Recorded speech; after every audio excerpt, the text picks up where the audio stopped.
Well, look, I'm delighted. Here we are in our spotlight series for Action Coach. I'm really proud to have Joe Healey from Rattlers Cider with me today. We're just going to ask you a few questions. Joe, is that okay with you? You're all right with that? Yeah, absolutely. Good man. Look, just so everyone, and actually, you're a big figure in Cornish business. So a lot of people who are watching this may already know you, but for those who don't, can you just introduce yourself and what do you do, Joe? So Joe Healey, I'm MD of Healey's Cider Farm. So we make a variety of products, cider, wine, spirits, jams, all here on site. And we've got a good old tourist attraction where we attract plenty of people and show them what we do. And we've actually just recently bought a pub off-site as well, just as a new little kind of experiment that we're trying. You've always pushed about, I mean, I've known you a little bit from the past year. You've always been about pushing the boundaries. So you tell us more about the pub off-site? Is that new? Is that top secret? I mean, no, yeah, it's not top secret. It's something I've always been keen on. I remember even when I was up at working for Coca-Cola in London, there's sort of places coming up and sort of Niki and stuff. And I'd be like, Dad, can we go and have a look? And he's like, why do you want to go buy a pub and go pour pints for the rest of your life? And I was sort of thinking, that's not really the intention there, Dad. But that was his mentality. And finally, we managed to an opportunity came up down in Falmouth, which is, we're kind of, I live in Flushing, so just across the water, so it kind of suits our lifestyle, because it's one of those things you want to be able to have a bit of enjoyment out of it as well. So actually we can pop across and enjoy a coffee or a pint and get a feel for the place and take it forward. So it's not going to be, I mean, it's the first one. Maybe there'll be more. For us, it's a great place. We've got the on-site tourism where we learn loads. We get that direct consumer interaction. We can sample our products. We can experiment with different flavors. We can get feedback, and we kind of do that really well in that retail environment, which we translate across into then supermarkets and everywhere else we sell our product. And actually, we sell a lot in pubs. So we've got thousands of pubs that sell our products. So it makes sense for us as well to have our own pub where we can put in new products. We can get that consumer feedback again face to face. We can try different initiatives. I mean, it was fascinating. We put the stuff into branded T-shirts, which I know doesn't sound revolutionary, but the impact it had on day one on product sales was just incredible, and something that actually I was always skeptical about. I always thought, cheapskates buy staff your own uniform, but actually, it's stuff like that really shows. And I've come back to the guys and said, actually, do you know what? On places that are keen, then actually it's good for the brand. It drives sales of our product if you can get that. So some really interesting learnings already from that. That's really interesting, because some people would close their mindset on that and not even try the T-shirt idea. So just, I mean, it's very simple, right? And there's aspects of business that can be really simple, but as long as you're the ability to test and measure the results, okay, that's the key, right? Because if it doesn't work, it doesn't work. But if it does, you go for it.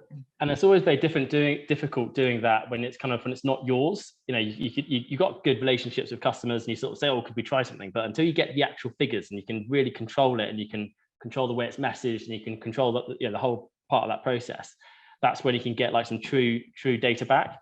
As I say, it was only beginning of August, so we're a month in, and it's been good fun so far, and it'll be interesting going forwards. It's a good time to open, right? August.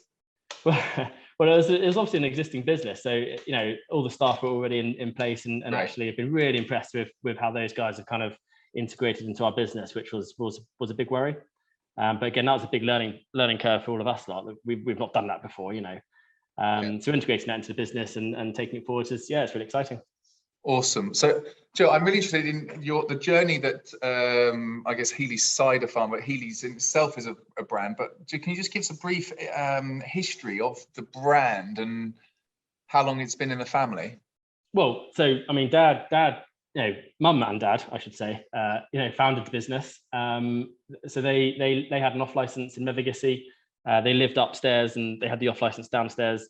And one day they were selling cider, and they took a label off one of the ciders and hand wrote Cornish cider on a label and stuck it back on. So same cider, same bottle, same packaging, but different label saying Cornish cider. And that one sold more than the other one at the same price. And they thought that's really interesting. That's amazing. That's amazing. Yeah, brilliant. Yeah, it was before trading standards kind of really existed. But from that gave them a conviction to buy a little small holding in Demelic, where they then did make some cider.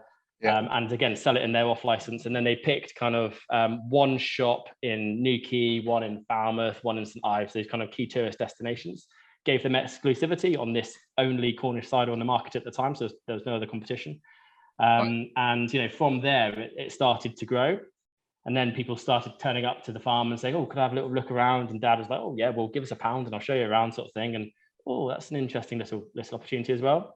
So then the current farm came up in 1986. So I was 2 weeks old. My brother was 11 months old. And they bought it off the receivers. So there was no roofs on the barns, no electricity, no water, obviously no orchards or anything. And set about what is now a Healey's cider farm. So planted the orchards year one, no other commercial orchards in Cornwall at the time. So again, nobody to ask what varieties work well, what don't work well. He had to experiment. So, he chose 8, he did some research and had a best stab at it. And we, planted at the time, I think it was 16 acres of apples.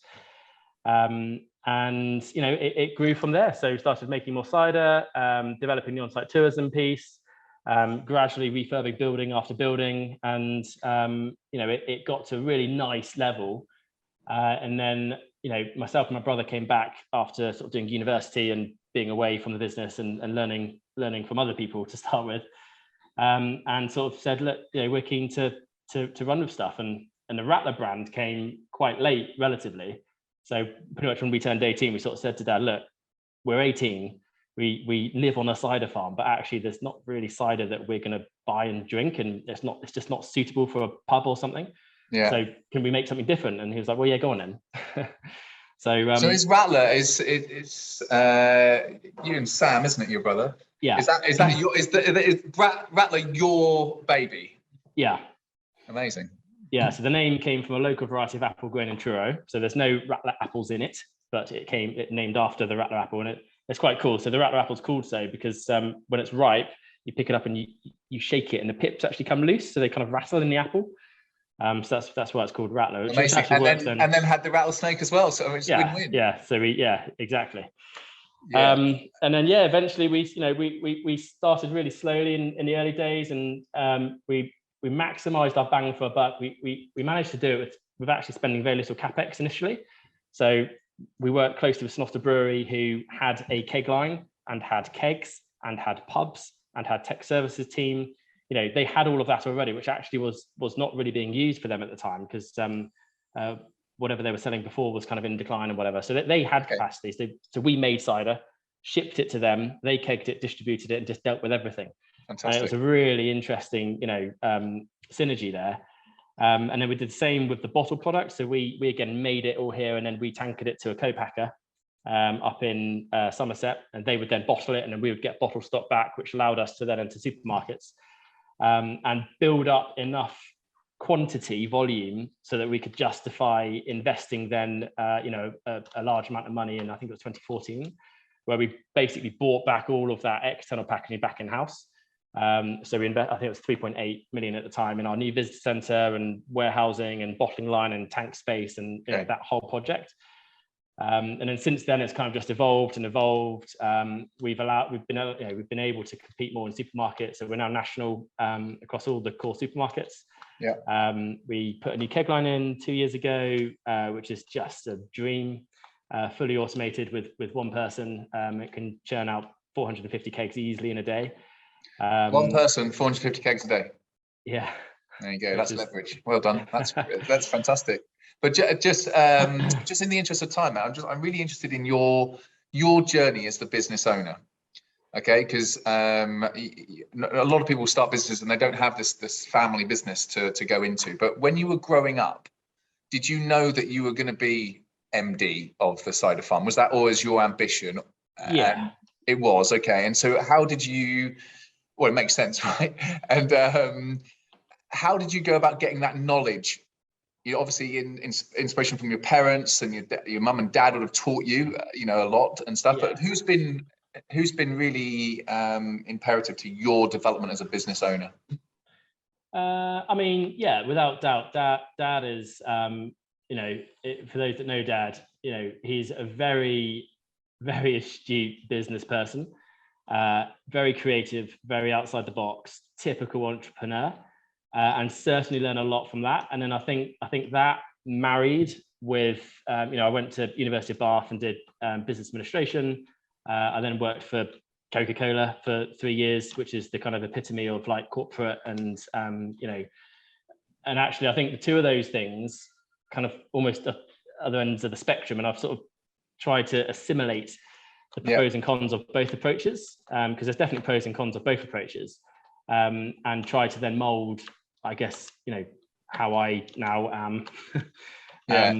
But the real world experiences are the main thing, really, you know, and as soon as you start actually employing staff and, you know, it's a two-way journey, and it's, you know, that's where you learn how to be and how not to be, really. Yeah. What's the most important thing that you feel you've learned over the years? Transparency, for me, is really important. You know, and again, that's a two-way thing, transparency and trust. And, you know, if you've got that in a team, then the team will mostly work. And if you've got the right attitude, and if everyone's in it for the right reasons, and attitude is so important. You know, you can have the most qualified person in the world, but if they're switched off, or if they're not on the same page, then it just won't work. No, absolutely right. And there's such staffing challenges at the moment, you know, so it's down to the business owner to control that attitude, isn't it?